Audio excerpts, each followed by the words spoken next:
Okay, good evening. Pupuntuhan na natin ito. Yung makikita nyo ngayong isang kalsada na sinisira kahit hindi pa sira dahil sa maintenance na tinatawag daw. So, ang nagkomento nito si Senador De La Rosa Bato. Siya yung nag-comment dito sa video na ito na tinatanong niya bakit ganito. Marami pa raw na dapat unahin. Bakit hindi yun inuuna?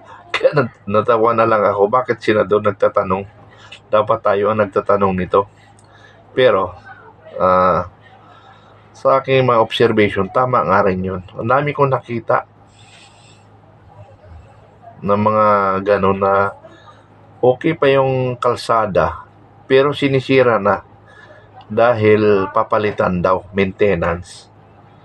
Ang dami pa mga kalsada na dapat i-priority na hindi pa nasisimintuhan. Bakit hindi yun? Kayo, anong opinion nyo dyan? O maglaro ang inyong kaisipan? Dapat ito yung i-focus rin natin, itong DPWH. Sayang yung pera na alam ko yung semento na yun, palagay ko abot pa ng 5 years o mahigit pa. Sinira na kaagad. Bakit hindi nila sirain yung mga gawa-gawaan na semento na wala pa isang taon sira na?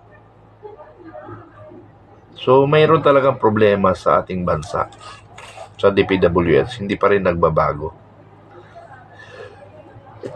Excuse me, I'm sorry. So, ganun. Sana ilabas natin yung opinion. Sana i-share nyo itong aking vlogs para makarating sa mga kababayan natin. Para i-share rin sa atin, iparating sa akin ang mga ganitong situation na sinikira na matino pa.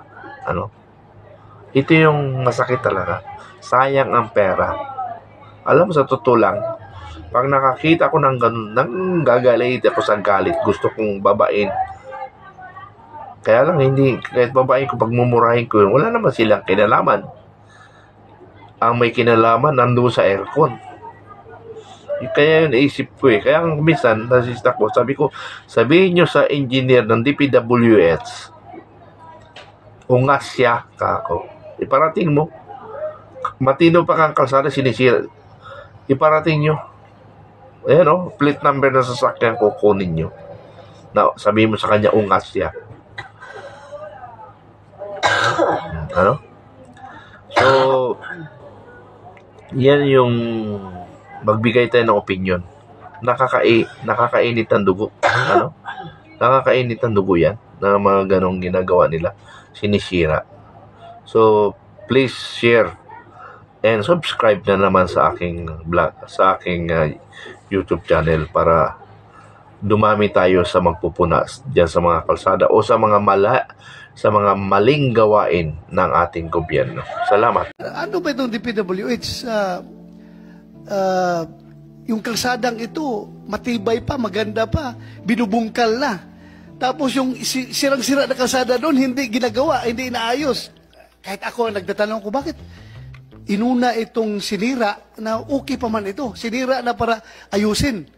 Tapos yung sa unahan, ano ba itong DPWH?